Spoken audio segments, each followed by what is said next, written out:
Hello everyone, sorry about that, I had an interruption and I wasn't going to leave the stream on mute just to deal with that because I've been away, so I just ended the stream, started the new one, so yeah, here we are. Tonight's stream is a ballistic helmet stream, so we are going to be talking about a multitude of different helmets, mainly British and Russian, and just kind of ballistic helmets in general.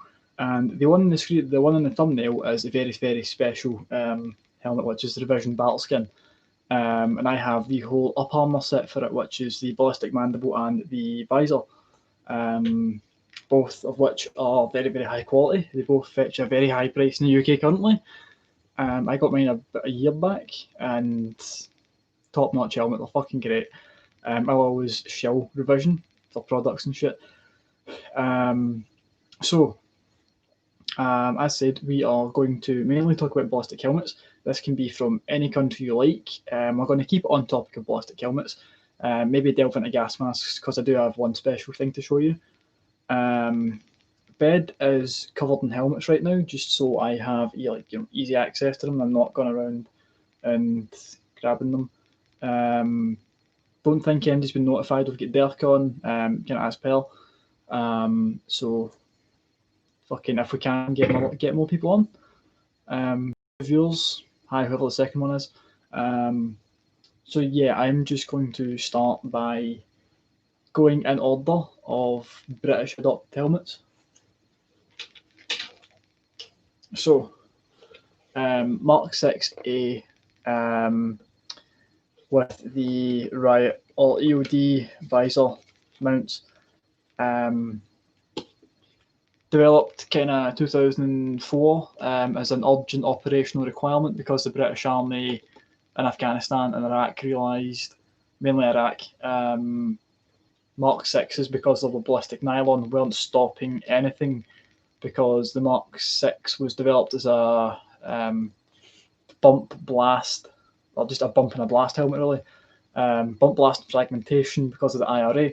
And that's what it's developed in 9-4, and that's why they developed the Riot mounts for it, because they realised that they wanted something that could stop fragmentation better. So they developed the Mark 6. The Mark 6 was made from ballistic nylon, which was in the flak vest that they were using. They found them to be satisfactory in stopping fragments from car bombs, shrapnel, grenades, and to an extent, sometimes bullets, possibly, if they're far enough away. Are they drilled in? No.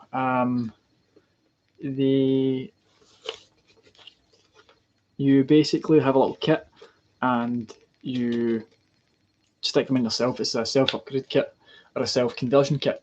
So I've got 5 people on, 3 minutes in, that's good. If everybody could give the stream a like, I'd really appreciate that. So the Mark 6A was developed as an urgent operational requirement because the British Army, as said, realised these weren't stopping shit. So they basically, there is controversy surrounding this, saying that they're not Kevlar. They don't have any ballistic properties, really. Some people even say it's literally just, I think this is flipped inside out. Yep. Some people say it's just like double layered ballistic nylon. I don't know. I've had an extra large one of these, and the rim was, you can even see it there. That's Kevlar. It's not ballistic nylon. I also shaved for the stream, so I'm not a total fucking mess. As you can see, the soldier who owned these previously had scapa taped up the adjustments, so I'm not going to take them off just because I don't wear this at all.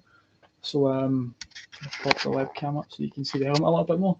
But yeah, it's got a egg kind of dick phallus shape. They're not very comfortable because they can't turn all that well without crushing your head. We also had the issue with body armour. If you went prone with this, because there's no neck cut out, it's totally flat at the back of your helmet, your neck protection would flip it and you couldn't get a sight. You'll also see British soldiers with their SUSATs kind of lined up against here, and that was so that they could force the helmet into position, but meanwhile their neck protector was pushing the helmet down on them.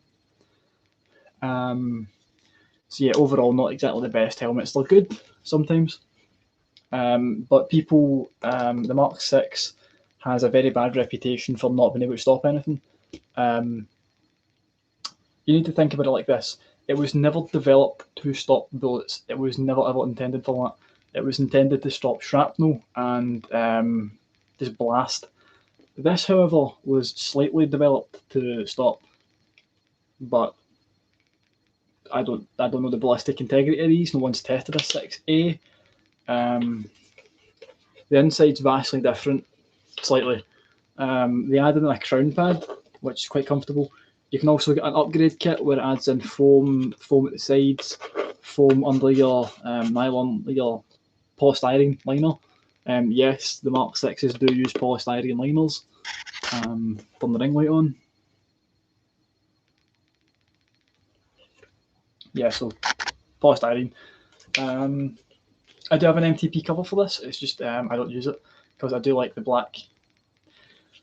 These were made by anything the British Army used up until the Battleskin revision Cobra Bullets helmets were made by National Plastics, and then they subsequently stopped making them because we outsourced to the US, which was a good decision, but at the same time not really, because National Plastics had developed a prototype helmet that looked a bit like an ACH, just with bigger ears, like really square chunky ears, and they slapped the revision mount on them. So therefore it's been a joint US-British venture, but unfortunately kind of never happened. Next in terms of adoption, I think, was Delco really liked this because he's a CVC man. The British AFV crewman's headset, armoured fighting vehicle, or IFV or tank crew Challenger drivers use these. Mine's is kind of, I've put on an aftermarket chin strap. You get your Klansman connector. This would go into your PTT, which is usually powered, because these are active noise reduction headphones and they're very, very good ones. Mine are made by Racal before Thales took them over and started printing Thales on them. I would like Thales ear cups, but I don't unfortunately have them. So these were developed sometime kind of around the same time as the Mark 6, kind of 90s-ish. The Mark 6 was around 85, 86. That was only the first prototypes are getting issued to everybody. Then the 90s came and these are ballistic nylon. These won't stop shit because they don't expect tank crews to be getting shot in the head or have anything flying at their head. High military surplus YouTube. I'm just trying to figure out fucking where's the front, where's the back, because these are a pain to put on slightly-ish. It's just I don't really like putting them on, but I'm going to do it for the stream because it's a helmet stream. I also won't be able to hear very well because they are active noise reduction, and as soon as you put them on, they are that thick and they have that much foam in them that you can't hear shit. So, if I remember correctly, there's too many straps. That's mail. Kind of strange. I always thought that there was a loop for this to go through. Was that this one? Yeah, that's this one. It's like a really assed up DH132. Yeah, it's a very strange helmet. I actually don't remember how this strap goes, but I'm not going to keep the straps done because I don't like the straps at all. Where did you get the Vortex helmet, the mandible? eBay, kind of with everything. So, the boom microphone isn't really a boom mic. It's one of the weird British kind of static position. Also got Racal Acoustics UK, I think. I can't even see that. But, yeah, this is your combat vehicle crewman's headset. I'll spin it around, you can see. So you put your neckband for the headset. The cool thing I like about these is that you can interchange the headsets extremely easy, unlike the DH132s. You literally just, there's two buttons somewhere in here. I think it's these two. The inside of them, there's lifted up buttons. You literally clip these in and out, and you can swap them. You can also take them out. The Royal Navy use these as deck gun crew helmets. So you'll see guys with contacts for communications or just ear defence on the deck guns for anti-piracy operations in this fucking African sea and whatever else. You don't have like a lot of kind of, I don't know, that's how I'd store it out of the way, maybe, possibly. Getting your whiffy on a gas mask. I respect fellow collectors, that's good stuff, man. We show a lot of respect here, so it's good. Also, you have somewhere, yeah, the gas mask adapter for the S6 and anything else that's British. The Mini Klansman 3-pin. So yeah, you can use this for the gas mask, which is cool. But yeah, it's a very, very funnily shaped helmet. Just in terms of, there's also 3 different types of this. You've got the combat vehicle crewman's helmet, you've got the air traffic controller helmet, and you've also got another one which I actually don't remember very well. But yeah, that's your insides. Nicely padded, unlike Mark 6. The ear cups are extremely comfortable. You also have somewhere, I'll need to find it again, but there's a little button, like a little very, very squishy, spongy button.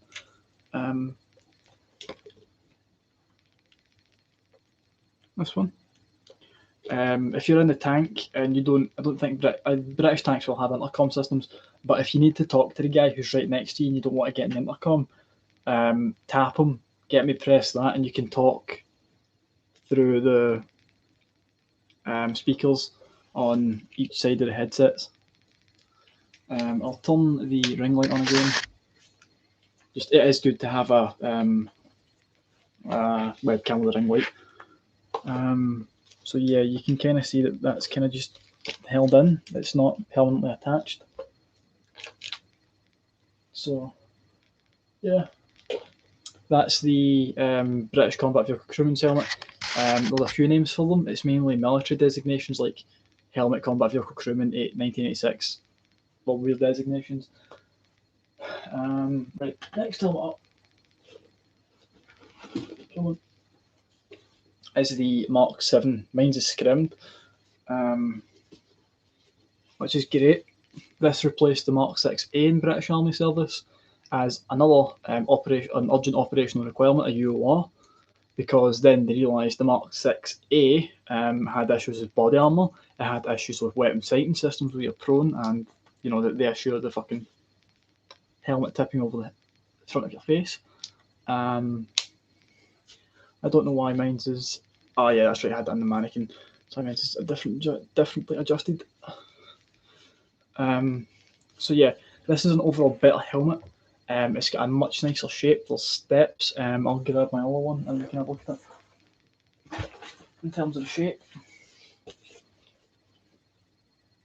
So yeah, you can see a very, very big difference in shape. These are Kevlar. Again, there's also rumours that these aren't fully Kevlar, that they're like 75% Kevlar and 25% not, like the ballistic nylon.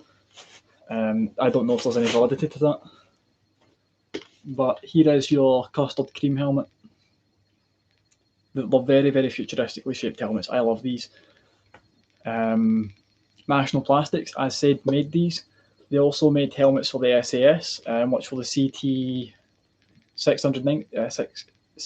900, 600, 900, either or.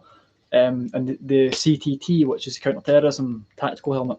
And they're basically black Mark 7s with slightly different liner systems. And rather than being this buckle, and not the buckle, the button and the leather chin strap system, they were basically clip like fast X buckles. These are decent helmets. They're very, very nice. They're very, very comfortable. And I'll show you that the materials of them. So my scrimmed one has the comfort kit, which has 2 big foam bits for the top of your head here. There's also 2 more and against the crown pad in there. Can't really see them all that well, but they do help. Much more comfortable than the Mark 6. You also have for the back 2 nape straps a little foam cover, and it stops it from like chafing the back of your neck. Obviously, you don't want a chafed neck; that'd be horrible. I don't get chafe. I've never had chafing. Hopefully, never will. But it doesn't sound nice and it doesn't look nice. So yeah, I attached my scrim net through this because I never use this one, so I just kind of keep my scrim net attached. And this is a bare bones Mark 6. Very,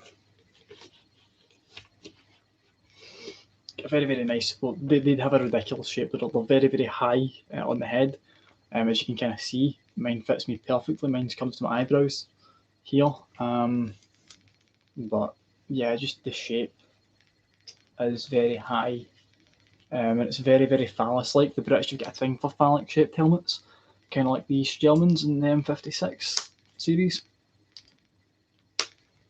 But yeah, the Mark 7s are very, very nice helmets. They're extremely comfortable and they are very, very highly ballistic rated. Mike B done a video on these and they stop a lot. They stop a hell of a lot. I think 7.62 Tokarev stopped. No, did it stop Tokarev? I think it did. Stopped at rifle rounds though, if I remember right. But it will stop pretty much all pistol calibers and some rifle calibers at range, because these things have saved countless lives in Afghanistan. You'll see plenty of news stories of these things saving soldiers, and you can see the back face deformation in the inside of them. And one of the explanations I have for like how high these ride is the way the British. Hold on. So. Right, okay, that's Mark 7. I have an ACH here, so what we can do right now is compare the ACH and the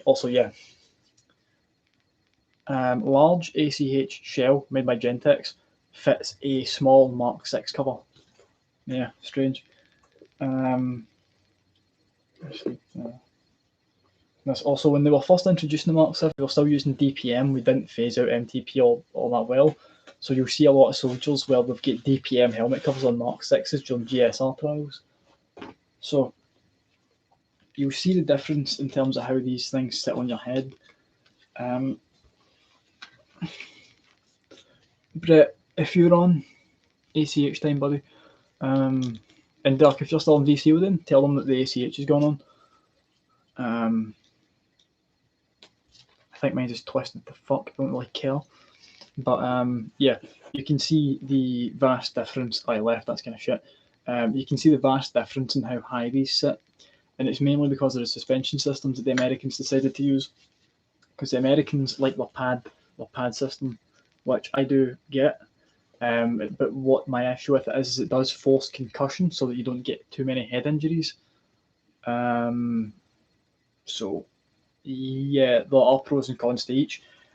But if you look at both of these helmets side by side, if they're in frame, you can see that the Mark 7 is a hell of a lot more domed. I'll put them both through. Also, the British ones are riveted in with these nubs, and that holds in the polystyrene liner.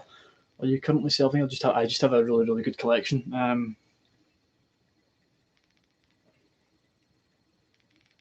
Yeah, that's your kind of profile difference, and back to back. Just my explanation behind it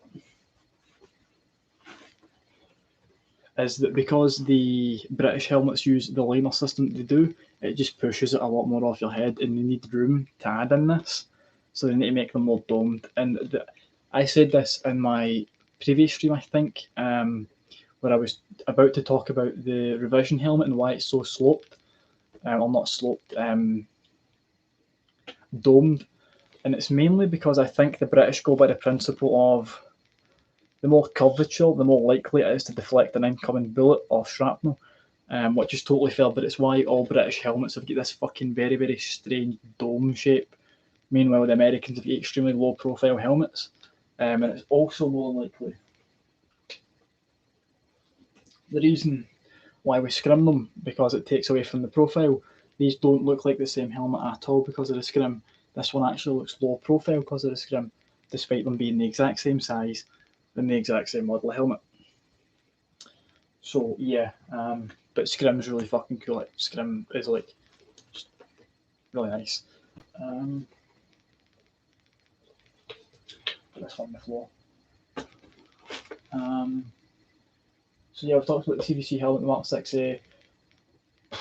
Right, fuck it, might as well talk about the gem on my helmet collection.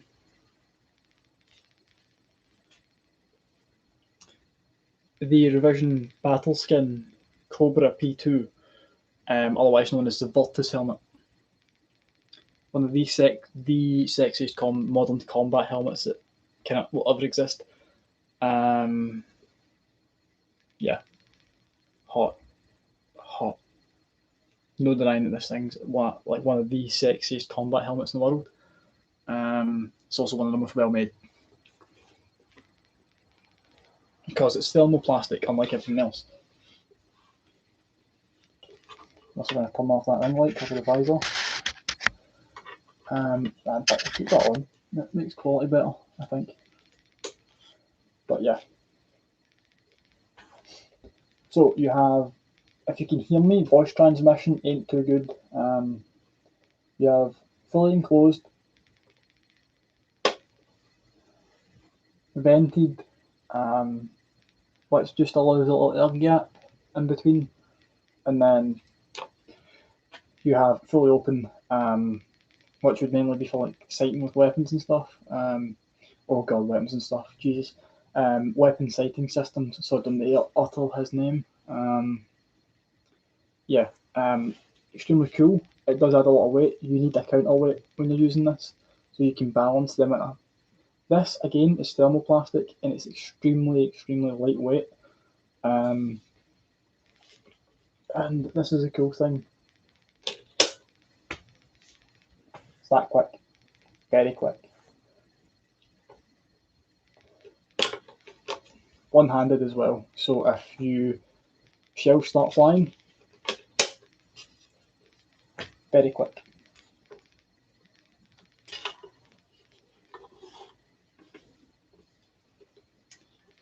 So if anyone has any questions about this, absolutely feel free to ask and I'll happily answer them. So the way this attaches is it goes into the bracket here at an angle, so you'd lift the mandible up, slide the two brackets in, it comes down, it sits. Then you have these little screws, and this basically has the adjustment kind of level. The American ones are nicer because they have the the mount as well as the arc rail system, which allows for you to crack the mandible down if you need to eat, drink, if you don't have a camelback. Another interesting thing to potentially learn for airsoft, yeah, it would be just mind the weight. The weight's very heavy on this thing. If you're running the visor and the mandible, I wouldn't recommend it because there's a reason why you don't see every British soldier running around with these things. We use them for a very specific purpose, and by the fact that I say we, I don't mean I am affiliated with the British Army. I'm just wearing MTP because everything's MTP that I'm going to show, really. But yeah, these are for static position, so machine gunners, tank crew,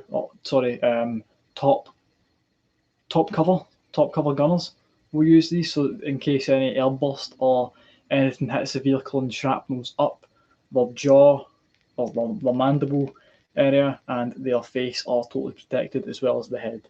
It offers pretty much full head coverage. You will be wearing goggles with this. You will not only just be wearing the visor and the mandible, you will be wearing goggles or the Softfly safety specs, or ballistic glasses, sorry, not safety specs. But yeah. So on the right, Cameron, good to see you on, mate. Hope you're doing well. All right, well up.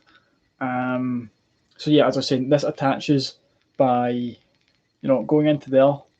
There's also two bolts here, which are your two rear liner bolts, and then these plastic bits just kind of slip over them.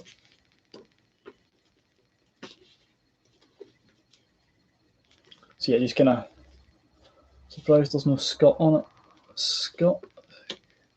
Lilliput's Votus. I've been good, Cammy.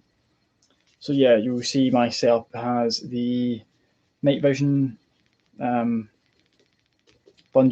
as well as 2 cat eyes and the bungee retention, and then it's also just got like a tiny buckle that you can take it off with.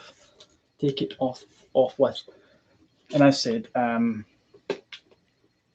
it's a very easy system to use.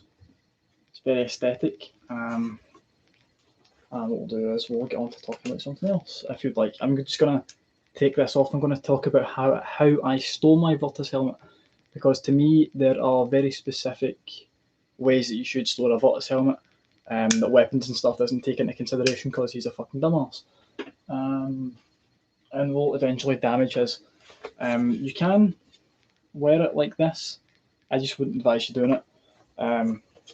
Plus, I'm pretty sure it's against PPE protocol in the British Army. You need some form of eye coverage. So all you do to take it off is pop your little slider buckles off. Oh right, okay, yeah. The helmet for the fucking helicopter. I never like showing the. I don't like exposed night vision shrouds. I'll always stick this back in. But basically, unclip. Very strong clip, by the way. Wow. Unclip. Then disassembly is lift up, and off it comes. It's the inside of mine. Just trying not to damage any of it, because I do fucking love these helmets.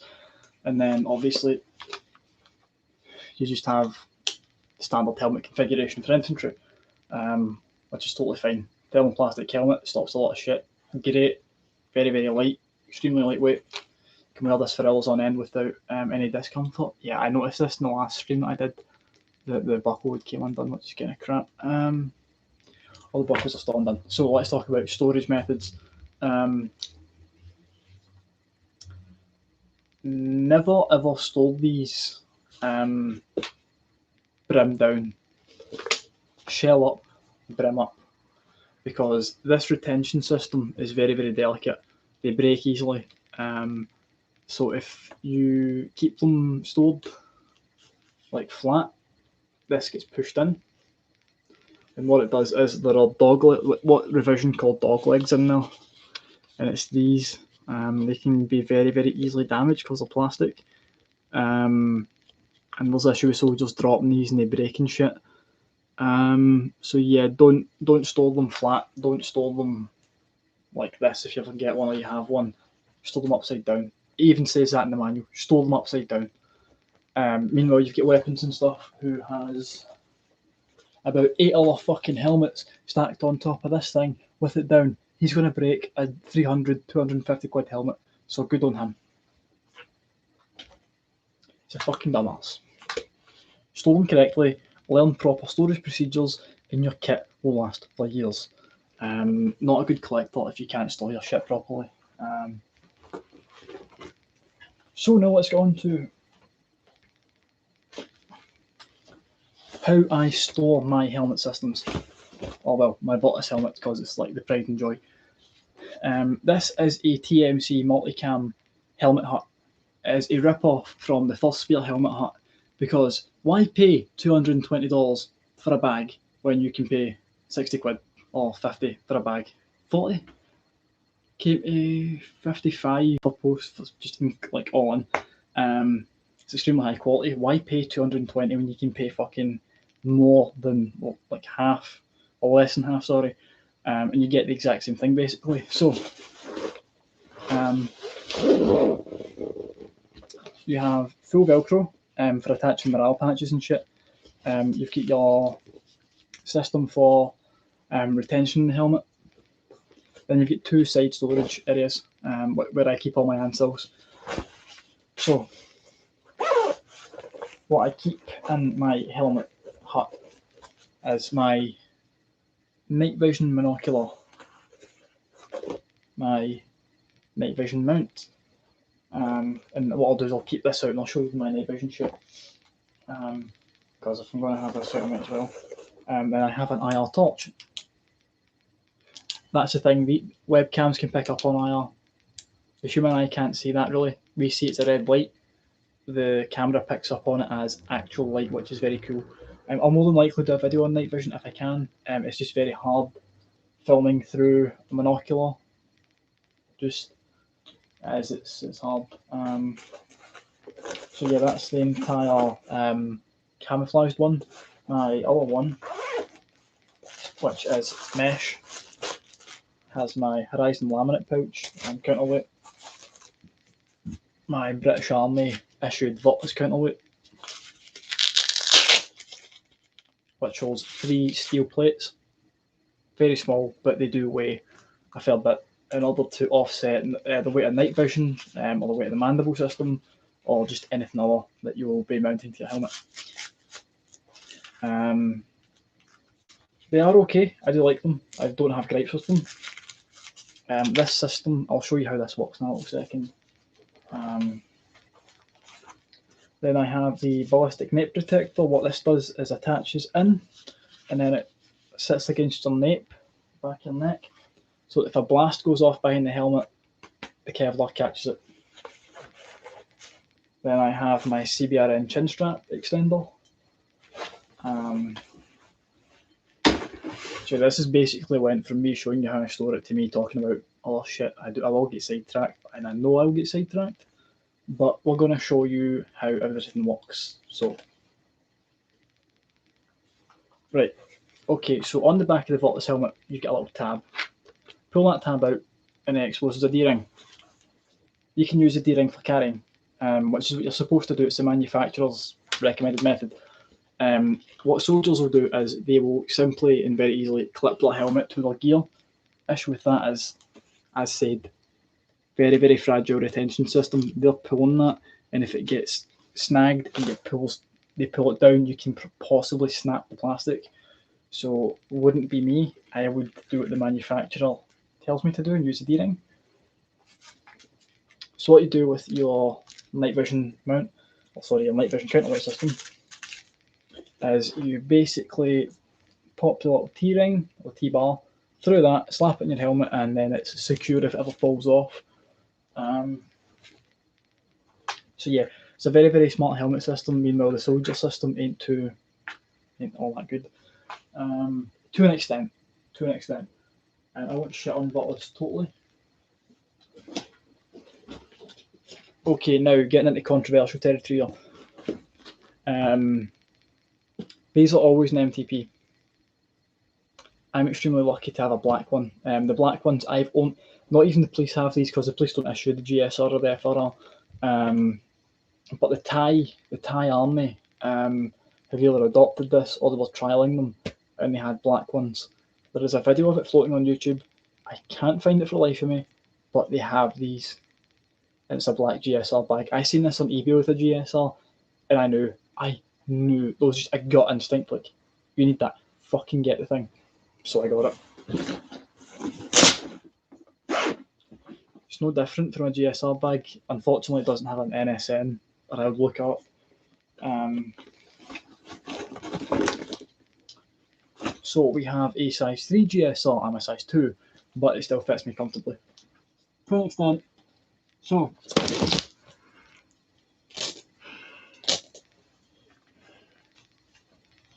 alright, so hopefully you can still hear me in the GSR.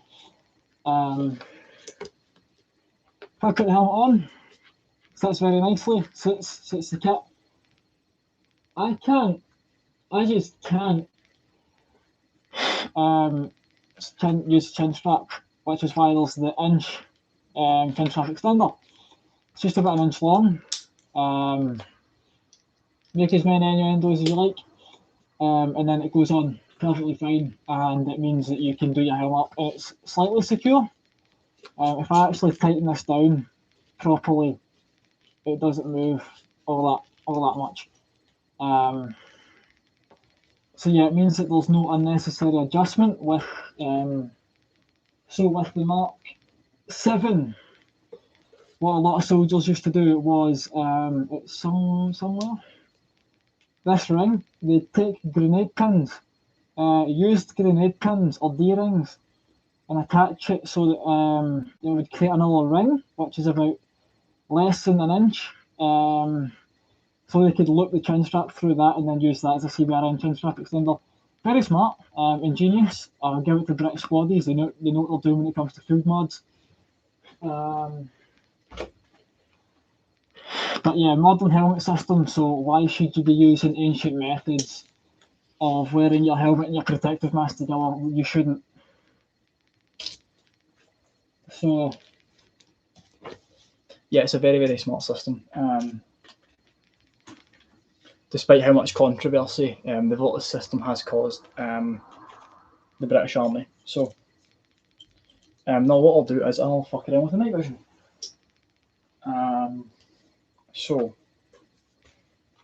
I'm not going to put the counterweight on just because I don't like messing with the Velcro. I just don't like Velcro. So this is a replica Wilcox LG 424 mount. The breakaway function works, everything works as it should, which is a very, very cool thing. I mainly got this because I need the lateral adjustment, as I've said before in all streams. And that's us, we're rock solid. I could, in fact, yeah, I can, obviously because of the way gravity works, less heavy this way, more heavy this way. So yeah, it's a very, very strong night vision mount, despite being a replica. I'm sure the Wilcox one's a hell of a lot more strong. Then we have my night vision unit. I'm going to turn that light off because I don't want to fry the tube.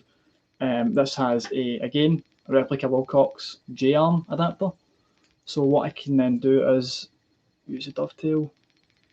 Going on cam, if I can do this one-handed on camera. Don't think I can. So give me a second. So yeah, basically dovetail and on, and then attach it, and that's it, nice and secure. I said you need a counterweight system when using night vision. Can try and get more. Then it's a very, very simple one-handed operation even. Then I have night vision. I will turn on the night vision and find it, and you'll also see the infrared. Yeah, I don't like doing that because I don't know what it will ever do to the camera. So, and I'm also going to try and keep this away because light will damage the phosphor tube. Cool thing is with this is I can actually look at myself through night vision, and I can see the chat through night vision, which is cool. I can flip it if I'm left eye dominant or right eye dominant. My left, I'm pretty much, I can't see shit out of my left eye. My right eye is my strongest, so I need to be right eye dominant. You can also kind of bangle it there, don't know why you'd want to, but it securely holds in position there. So as said, I need the lateral adjustment, which this mount offers a lot of. So by lateral adjustment, I mean this. Not a lot of night vision can do this in terms of the mounting systems. Obviously, I can't see shit through that, but I can see through it the lowest. Then what I can do is I can flip it, and it locks in position. It won't move up and down. Then I have the longitudinal adjustment. So if I'm wearing a gas mask, goggles, or I just have a very, very fucking like strange face, I can have it out to there if I need, but it's mainly for use with gas masks. So you've not got a lot of adjustment. You can just in, out very, very easily. I have it at the closest that I can possibly get it, but it still sits too far away from my eye, which is because I'm using the J-arm adapter. These mounts were never developed for use with monocles. They were developed for dual tubes, binoculars, so that you can have the two of them together. Duck face, yes, exactly. You also have tilt adjustment, which is cool. You can tilt it closer or further away from your eye. And again, that's to compensate for individual soldier face types. The LG 424, despite being an absolute fucking meme of a mount, is the highest quality night vision mount you'll ever find. Despite even this being a replica, I will speak very highly, because if this is how good a replica is, I can't imagine how good the Wilcox mounts are. And I also have the retention system. I've got retention coming from these bits, which is what they're actually for. And you attach your retention through there, so it's a shorter distance. So yeah, it's a nice, neat little compact package to an extent, and it's just extremely solid. I'll also try and show off the Wilcox trademarks, or the fake Wilcox trademarks. Kinda. It's upside down, but yeah, Wilcox. And I don't know if my Wi-Fi is shut or not. This is why I'm streaming at midnight, so we can kind of try and get better Wi-Fi, because not everyone's on. So yeah, this also has a feature called the breakaway, which, right, so that's disengaged, so I can stick it in the mount. That's engaged, so it will then lock into this piece in the night vision mount. But if I click the breakaway, in fact, I think I need to do it when it's disengaged. Yeah, what it does is it only comes out halfway. And it comes out halfway because what happens is, these are very, very strong mounts. So, if I can get it on. Oh, no, okay. Spoke too soon. Right, okay, so if I am a paratrooper, for example, or I'm just a regular soldier, say I'm a para, I come down in a tree line, which is horrible for paratroopers, by the way. And that's why landing in forests is always like such a bad thing in movies when you see paratroopers, like World War II shit. So I get caught on a branch. My helmet is tight to my head. My night vision system is very, very secure to my helmet. What will happen is my neck will just go snap, or get dragged that way, dragged this way. You come down on one branch, your head goes up. You come down another, your fucking head goes this way, and you snap your neck. Horrible. Fuck that. So what the breakaway will do is, if you do get it snagged on anything, or you run through a door, so let's say I have the lateral adjustment like an idiot all the way up, and I run through a doorway and it snaps my neck. Bad. So what the breakaway function does is, as said, it pushes the latch out a little. So what will happen is, if I go through a doorway, the night vision snaps off, which is why it's called breakaway, because the night vision mount breaks away from the helmet, which is why these little motherfuckers are so important.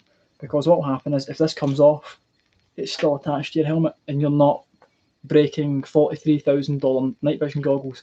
These are 43 grand, but the quad tube EOTech ones are, or even like 30 grand night vision, 12 grand night vision. Just, you don't want to drop night vision, and you don't want to smack your fucking head off a door frame and snap your neck, because then your night vision is the least of your worries and your neck is.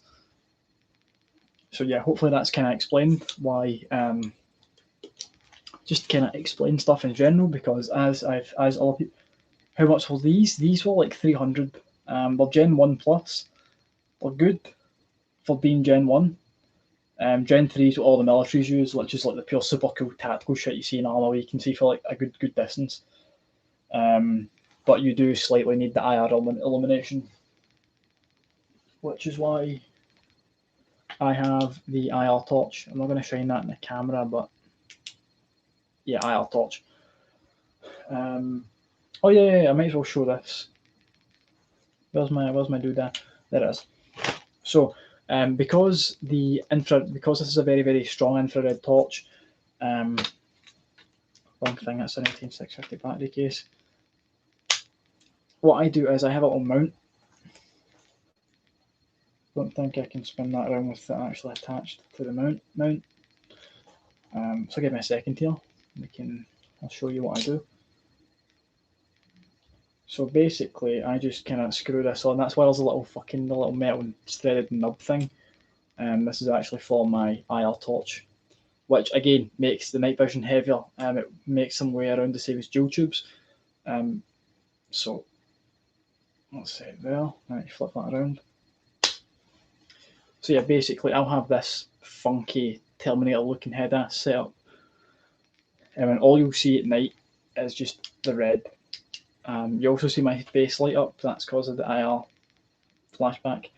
And it means I can see a lot further. This also has a kind of flood setting, like a focus setting, which is useful. I haven't actually got to use it because the last time I did use it, I took it up to the necropolis. Yeah, weird place to do night vision tests. Yeah, City of the Dead. But because it's so high up, and Glasgow being like the biggest city in Scotland, there is a lot of light pollution. It's a city centre as well, so a lot of light pollution, which means light hits the clouds, then it comes down from the clouds, and then it's no dark, so night vision's not really worth it. So yeah, what I'll do now is I'll show you and how I pack my helmet hat. So, as said, left side is for night vision accessories and night vision. So everything goes away neatly in there, including the torch and the mount. Do you have anything else that goes in there? No, I don't. So that's it, nice and tucked away. So for this part is anything Ballistic helmet related. So counterweight, nape protector. Nape protector goes to battery pack.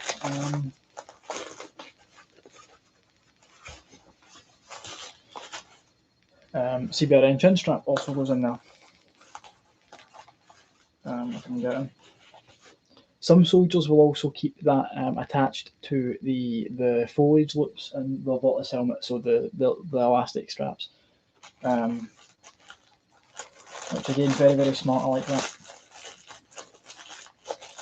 And then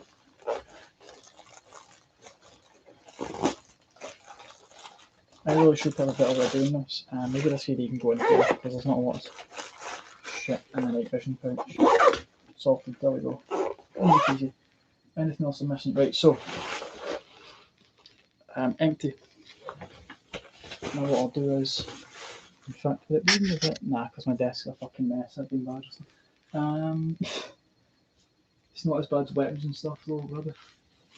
There it is, there's my night vision cover. Yo, hey Connor, good to see you on. Fuck, no talk to you in a what? No talk to you in years, man. 2 years since we both kind of left school. It's good to see you on, man. It really is. So, as said, upside down. Always upside down. Always store this helmet upside down. Take my contacts. I put them inside the helmet, so they're cradled in there. Because comms. Everyone knows me. I love comms. I no spoke. I need to show that. I no spoken ages, man. I need to catch up once the corona fucks off. Too right, man. Too right. What the fuck? Raquel made C2. Raquel Health and Safety will make the C2s. Right, so we've got it in. What I then do is, rather than come right over the top of the helmet, which is a no-no because again you're crushing the suspension system, I come through under the suspension system. I just kind of make sure I'm flat. Then there's a loop on the other side. Pull it through. Then just kind of square it off. Make sure I've got everything in it, which I do. So it's sorted. Velcro over. Ta-da! I'm holding a kilogram. Well, more than a hell of a lot more than a kilogram. Right, let's do this.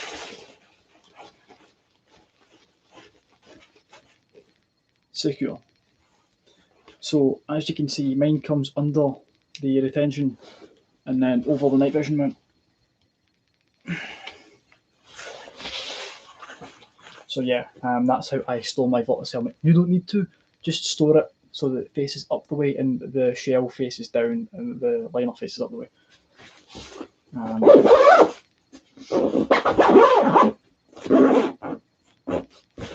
Then, ta-da! PMC multicam helmet hat. Great storage solution for an amazing helmet. Let's see. That was all about the Volts helmet. Now we're on to the Ratnik helmet, which is the 6B47. Connor, Mr. Gallagher liked this. Mr. Gallagher loved this. So I have a helmet torch, no batteries.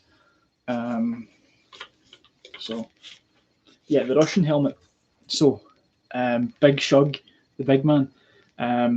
So the Russian helmet is a hell of a lot cheaper because the Russians like to mass produce things, and the Russians kind of tend to be cheap with this type of thing.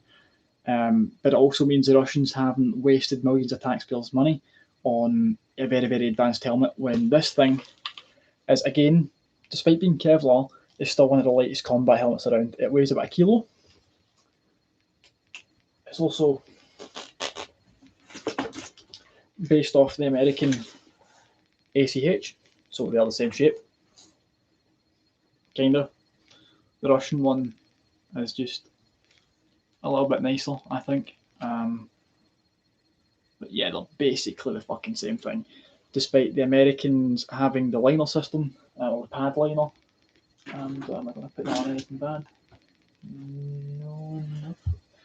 And then the Russians using the very, very cheap Pazgat spider web suspension system. Now, I can't speak for helmets in terms of their combat effectiveness and their combat stuff. However, I did weld this for a $5 night airsoft match, and I can tell you one thing: see that spider web really comes down. It really comes into your skull, and it gets painful. It's not even heavy; it's pain. So yeah, helmets. So I have a lot of respect for soldiers that can weld these for fucking days and well into sleep and horrible combat situations like Afghanistan. Can I get this through? Maybe. Is it twisted?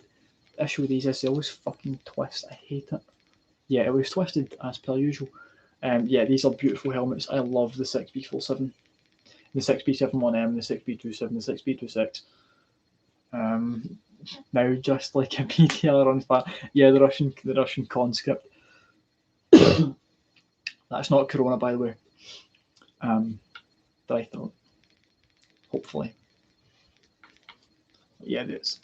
It's made of herringbone cloth, absorbs sweat.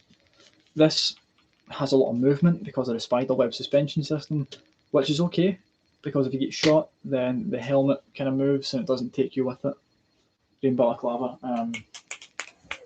Where am I? I actually pulled mine out. Oh god, what the fuck are they? I actually store all my Ratnik balaclavas in this. I just don't know where the fuck I put them. Is that them? No, that's an undershot. There. Which one? No. Okay, right.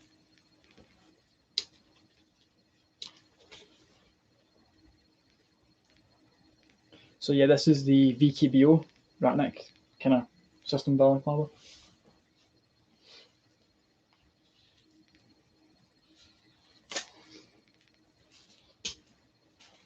So yeah, we'd be full Ratnik up in this bitch. Or not full Ratnik because I'm wearing MTP.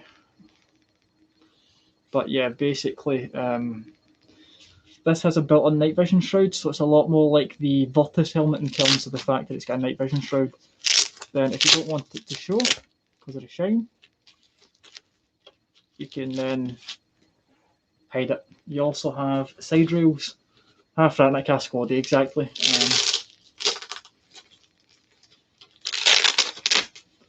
Then you have side rails. They are actually kind of the same system as it's on rifles. So Picatinny, I think. Yeah, Picatinny. 25mm pick rails. A second. The Ratnik helmet, or the 6B47, is, because it's a unified thing, so Russian paras, the Marines, the Navy, the Army, everybody uses this thing. It has paratrooper flaps. So what this is to stop pressure build-up in the back of the helmet. Don't know how much of an issue pressure causes, but it's a thing. So it covers the ears. It's got little holes. It also covers the back of the neck to stop the wind. See, when you're obviously in a parachute, so coming down, wind rushes up into the helmet and creates pressure within here. I don't know how big an issue that is.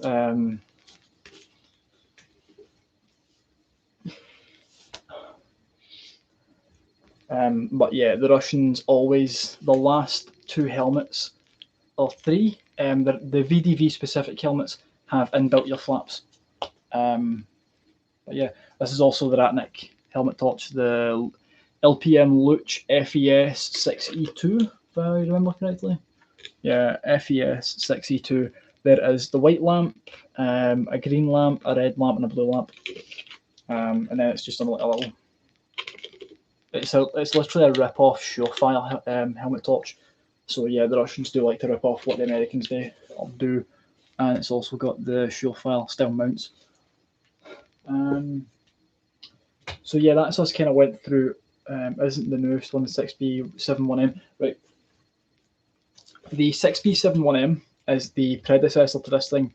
This is the 6B47. The 71M is slightly more domed, a hell of a lot wider. It's a little bit heavier, I think. But yeah, this is like the ultimate helmet you're ever going to see come out of Eastern Europe. Because it's just so good. You've also got goggle retention. I don't have my 6B50s. I get the entire Ratnik set, but it's over in the other house because today I got pretty much all the shit moved. So I don't have body armor. Otherwise, I'd be wearing the Voltus vest, or even the Osprey.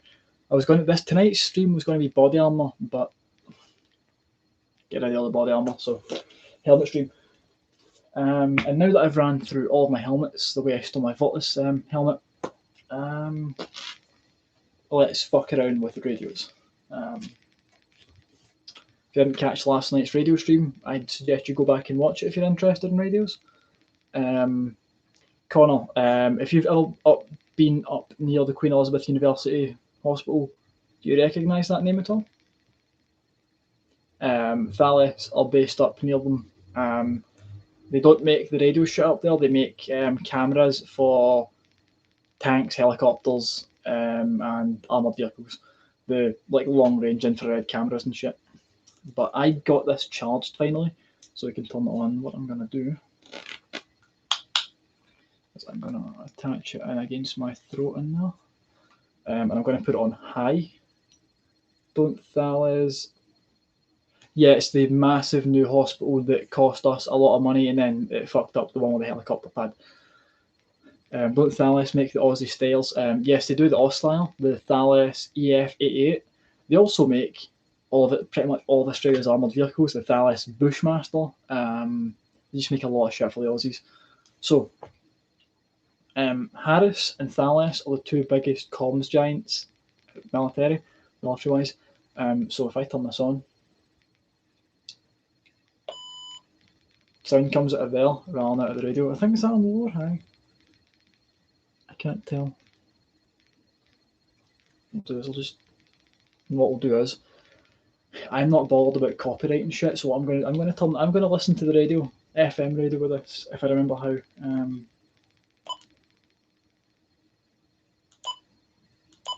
That's how you switch. Wait, in fact, it is enter menu, something or other, possibly.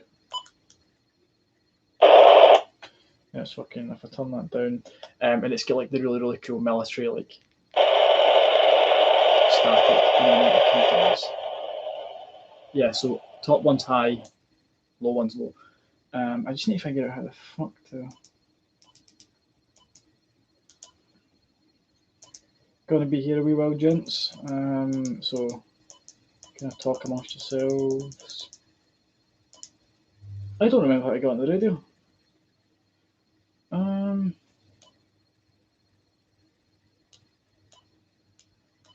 Something like that, maybe. possibly. So what I can also see a little duck. See that little black bar? That's me transmitting from the PTT.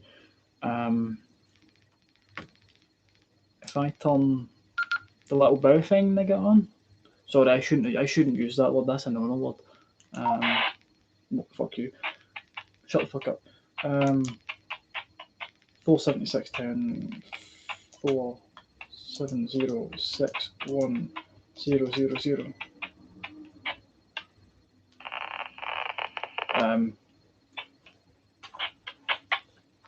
hello, Alpha 11. Yeah. So it does work. It's very, very cool because you can use it like a proper shut the fuck up. You can use a proper mil-spec radio. Oh, this isn't even a military one, by the way. This is a replica because the real ones are obtaining because NSA. But yeah, I can transmit through the Dallas speaker microphone, and it's very, very high quality. Which is why I love Dallas. These two of my favourite comms companies. Just great shit. But I'm trying to find how we get on to FM radio. So if you guys get any questions, file them ahead. Leil up Connor or Devodo. If I don't know if you want to be called Connor, just tell me if you want to be called by your username, and I'll be cool with that. But yeah, just kind of ask any questions that you want to ask about helmets, radios, gas masks, body armor, anything. I just give me a second to fucking figure out how the radio works. Is it 4?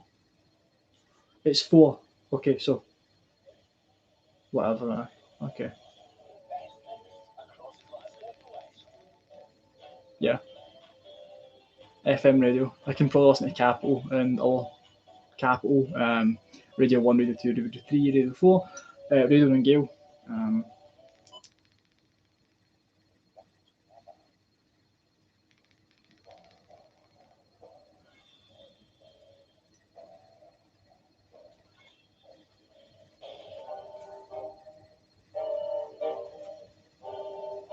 What is this?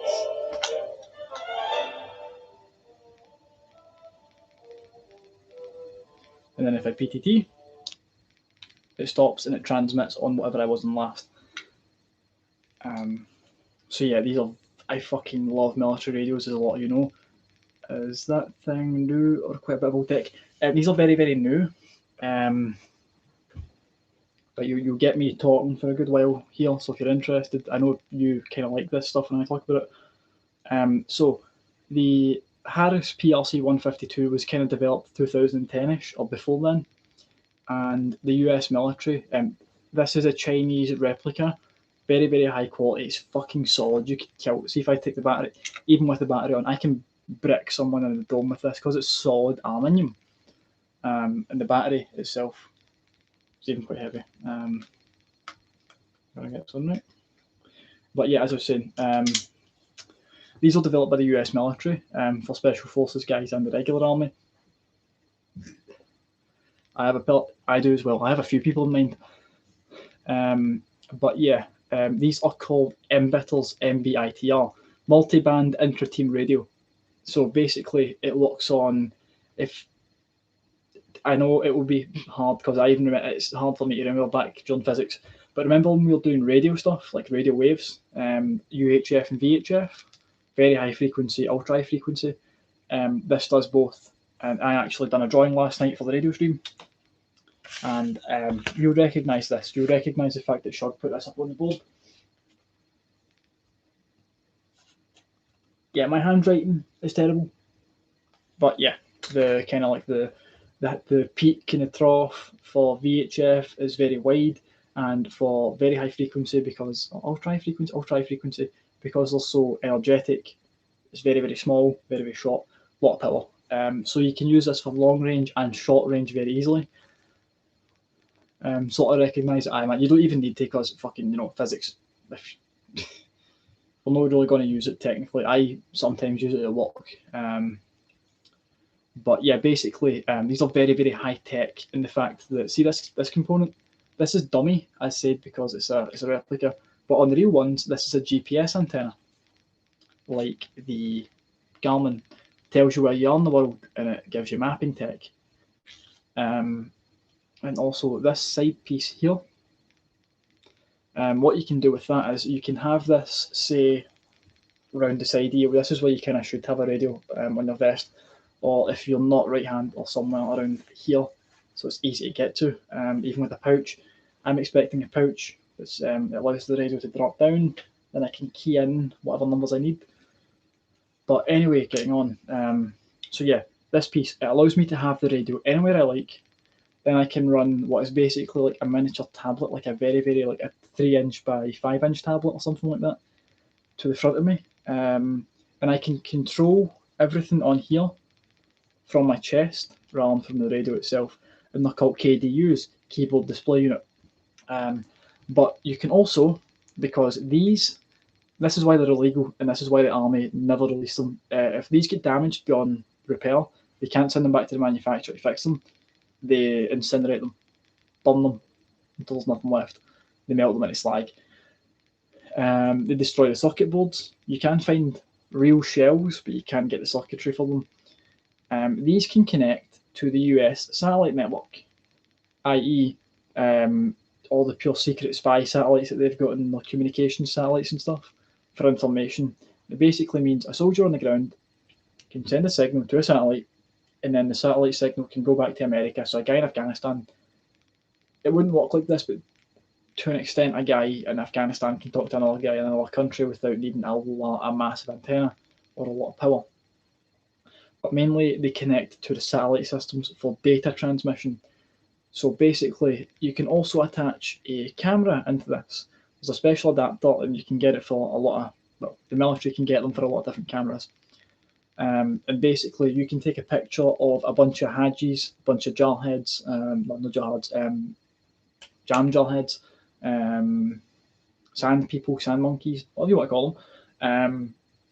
Take a photo of a bunch of them, send it to your commander, and your commander can go, right, okay, they're not a threat, or they're not a significant threat, or eliminate them immediately. We're going to send guys in for them.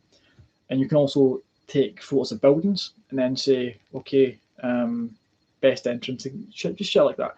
Basically, you can send pictures through radios. So it's basically just like a big mobile phone, a bit more advanced, but also less advanced. So yeah, you have the short antenna. Yeah, short antenna. Short antenna. Short. Then you have the big motherfucking folding lip antenna. And I'll show you that because I love lip antennas. They're my favourite. So what we do is just take this off. So it just threads off. It's a TNC connection. TNC female, TNC male. Rip. Then what I do is I tend to thread it on. I shouldn't thread it on while it's not folded, but I will fold it in a second anyway, so nobody can complain. Is it threading? Yeah, give us a second. So I can fold it. You also need to fold these in the way that the manufacturer folds them, otherwise you can damage the antenna. Yeah, you'd never think that, but you can. So mine fold in this way. Then all I need to do is undo the Velcro. So these are like the cool like special forces radios. Which way am I going? This way? This way? No, all the way, sorry. Taking forever here. And then it folds it, and then you get a gooseneck so you can bend it whatever way you want. But yeah, this is like the main configuration you'll ever see them in. At least with kind of military special forces guys. So this adds on the big antenna, and it also adds on a lot of weight to the antenna, because this is basically just metal, like a double tape measure, really. So yeah, I have a really cool radio setup. It will get cooler once I get stuff rewired, and I'll do videos on it. Just again, I need to move house. But yeah, the size of the antenna it's impressive, and you can also get longer ones. You can also get shorter ones. So they're very cool. Oh, I didn't go back onto the shot. but you can also, as said, bend the antenna so that if, let's say, I have it at a certain place in my vest and kind of I need it to maybe, I don't, in fact, it's mainly for when you're lying down because, again, going back to the physics of it, antennas need to be straight up in the air because signals travel this way. Signals don't travel up and down, they travel this way. They're omnidirectional. So if you're forward and the radio wave comes over, you won't get a good reception. But if you, so say this is straight, not hitting anything, I can then fold it, lay down, and I'll then receive radio transmissions nice and clearly. So yeah, that's why you'll see these bent in different directions. I like to keep these straight just because I don't like bending them. I will bend when I need to, but don't like having them bent. Not that that's an like a thing for me saying I don't like gays. In case, because I am apparently a Right, okay. Angry Scottish racist, sociopath, homophobe, scammer, doxer. What's the other one? I've been called a lot of things, a lot of very, very interesting things, by a bunch of retards that have no standing and no proof. But yeah, I have been called many things, which I'm not. So yeah, up yours. I have the Giga motherfucker radio, and you don't. So up yours. Just yeah, but really, really cool radios. Oh fuck. They're even the connectors.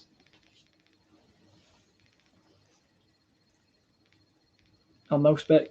This is a real one. This is like totally real military use. NATO 6-pin. Don't remember the exact technical data term for 6-pin.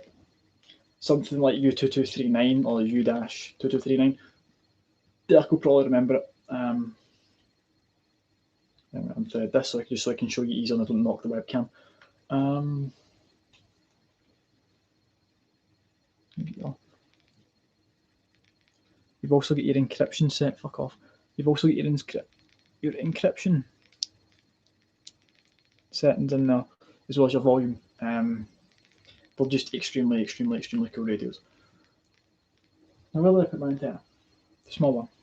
The small one. Knocked over.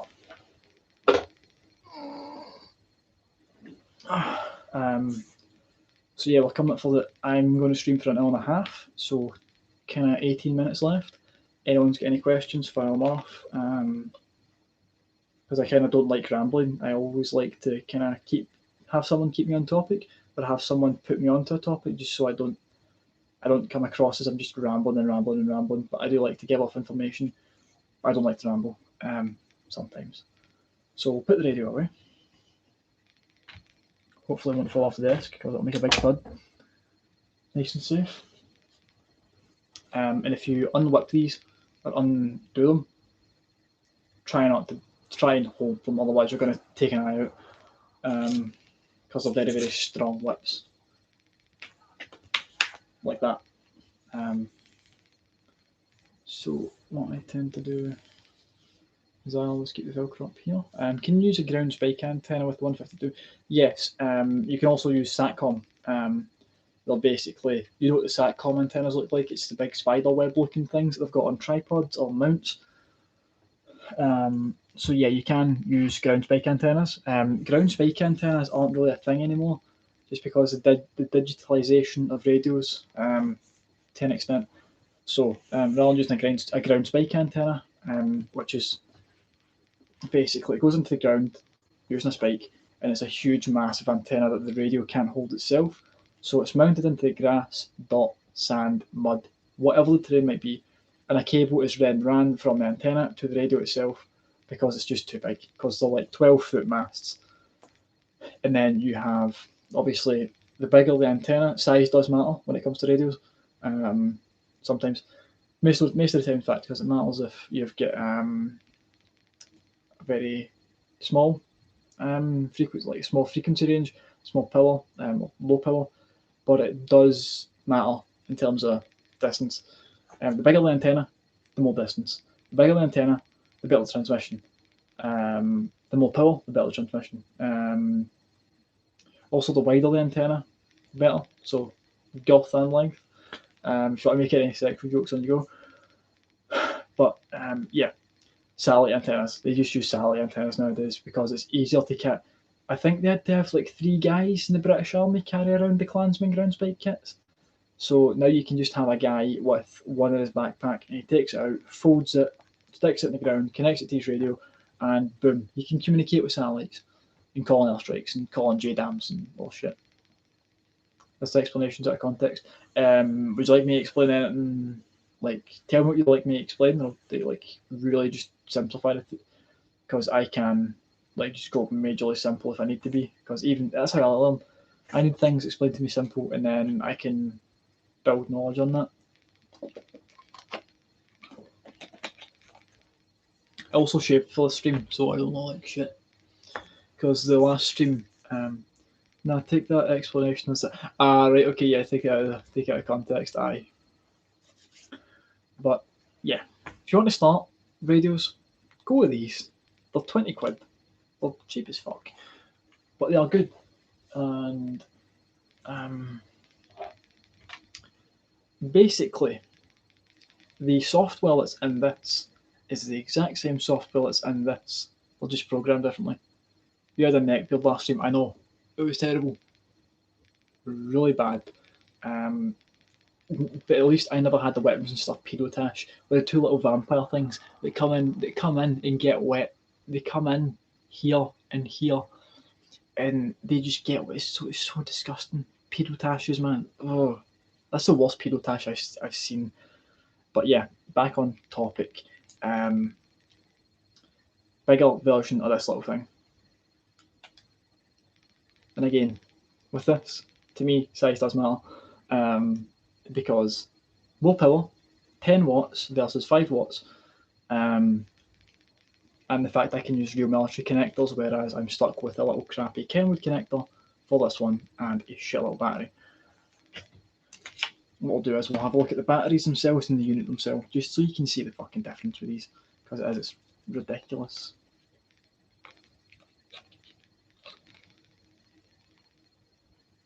As it's beyond kind of comprehension just how big the mil-spec radios can be. You've also got a different style of connection with them. Same process, obviously, kind of same principle. And what I'll do is I'll actually disassemble them so you can see the unit size, and then I'll have a look at them. The antennas do kind of throw off the size sometimes, because you can't always see radios with antennas. So rather than just seeing the body of the unit. That's them without batteries. And as I said, you can kill someone with this very easily, man. They're bricks. They're fucking, like, you can't judge it through a live stream, but they are heavy radios.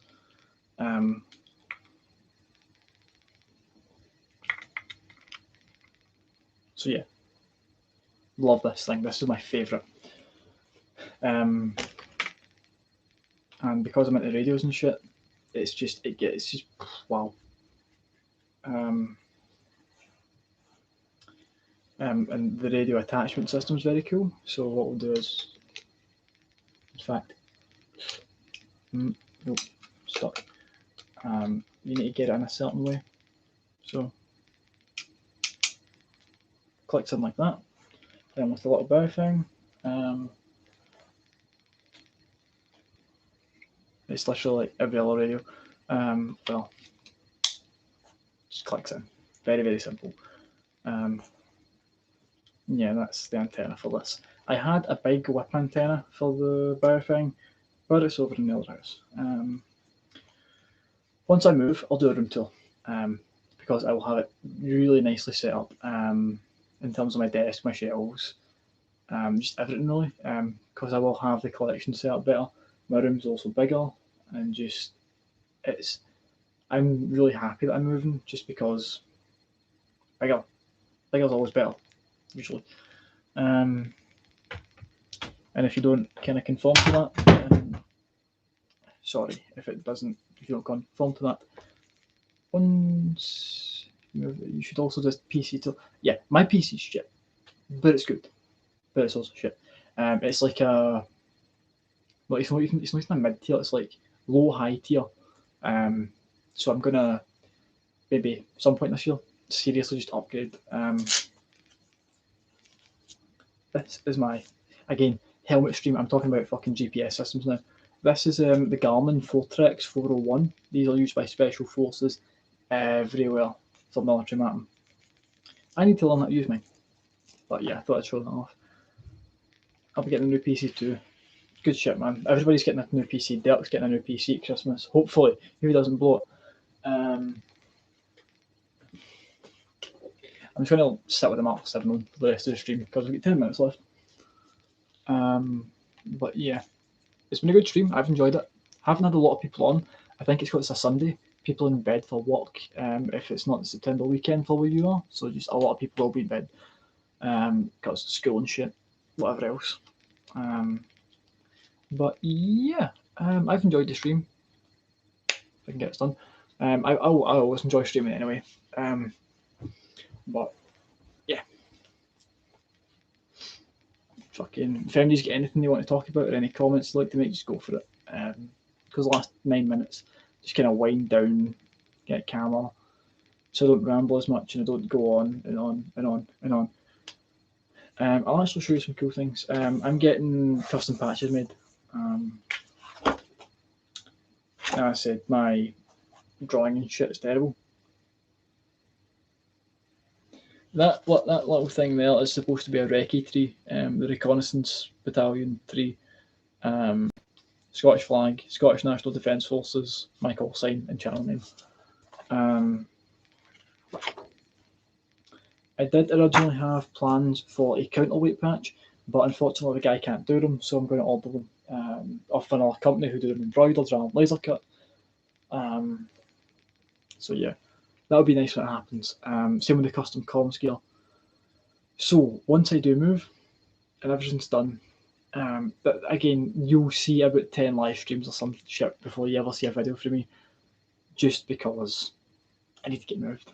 I don't have space anymore, and just when you're moving, kind of everything's in a shambles. Yeah, that's what I feel. So yeah, once I move, everything will be getting done. Loads of videos, loads of streams, and hopefully once coronavirus is done, I'll get my Yukara at some point. I've got a mate who will order me stuff which I need to get done, but I just kind of need to get priorities done.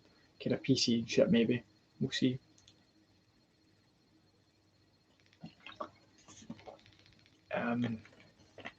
But yeah.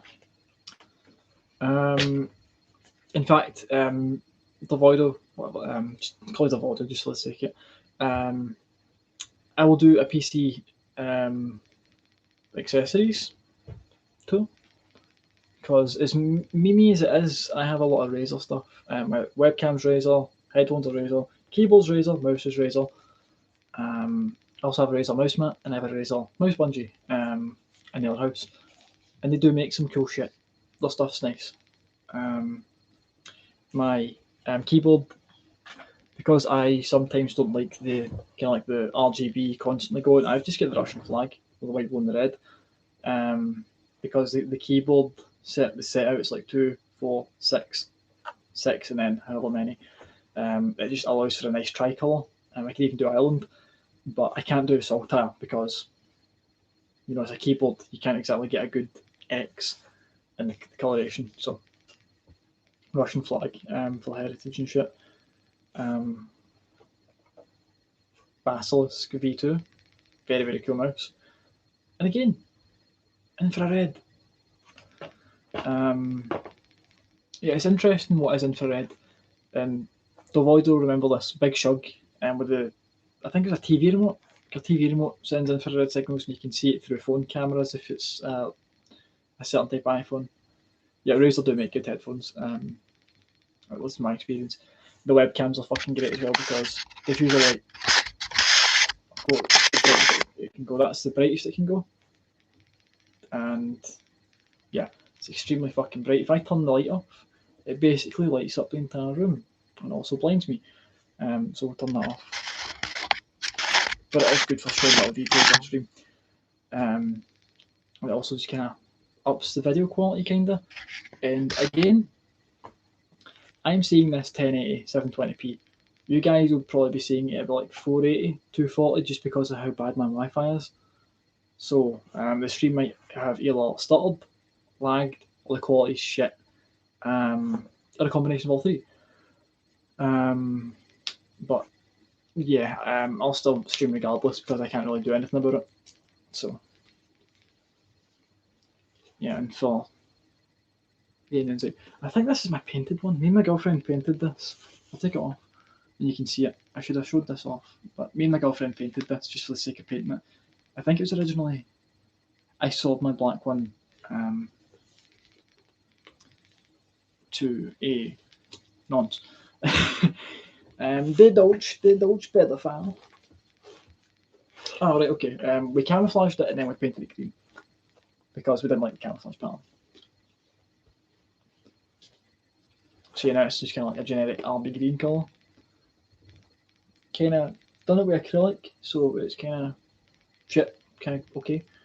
But yeah, the other one was black to replicate the counter-terrorism tactical helmet, one used by the SAS and CTSFO. So yeah, I painted this one. You can see the original colour, the new colour.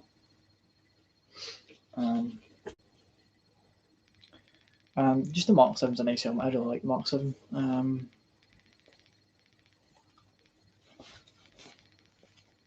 Okay. So yeah, again, if anybody's got anything they want to say, just the last 4 minutes, fucking go ahead. Any questions, just statements, go for it. Won't be streaming much during the week because work. I've got the September weekend, so I'm kind of taking as many chances to stream as I can. Probably won't stream tomorrow. I'll be out doing stuff. And hopefully see my girlfriend maybe. I don't know if I can be asked on. I should make the effort though. I really should. But yeah. How's the Russian body armor? Russian body armor's good. The 6B45, it's my only experience with Russian body armor is the Ratnik vest. Sewn in Kevlar, so as soon as you buy it, no matter what, it will protect you from 9mm handgun rounds. Plates for it, if you want a plated vest, you'll be paying around 400, 500, maybe even 600. If you want a fully plated one, or kind of front and back granite plate, because the granite plates are actually higher rated than Sappies. They will stop 338 Lapua Magnum, but the back face deformation will break your ribs and puncture lungs and just fucking a lot of horrible shit. Also, yeah, just before, as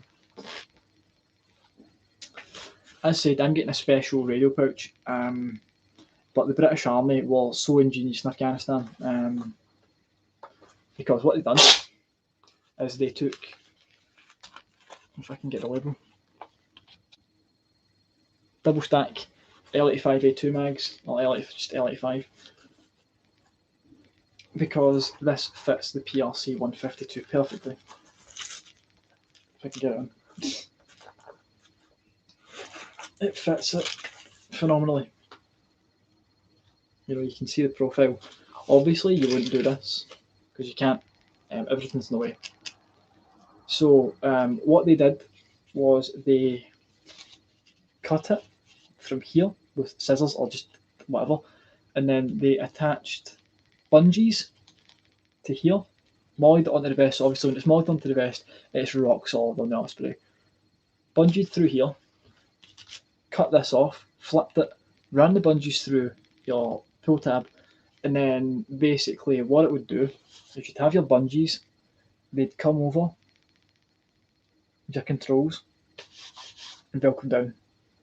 Fucking ingenious. Absolute genius. Don't need to buy very, very like SOCOM high speed low drag pouches. Nah, they took issued magazine pouches, cut the tops off, ran bungees through them and flipped them over. Ingenious. It goes to show you what British soldiers can actually come up with. They're not idiots. Despite kind of my opinions on the British Army and shit. But yeah, it fits a double stack mag pouch perfectly. They will also probably fit in other double stack mag pouches. So that's us at the 130 mark. So I'm going to end the stream now. I hope everybody enjoyed. I'm glad to see that the Voido came on because we've not talked in fucking years. I think I'll probably message you, or you can message me on Instagram. You obviously know my name anyway, so I'll see everybody later. And hope you had a good one. Hope you enjoyed it. So, see you later.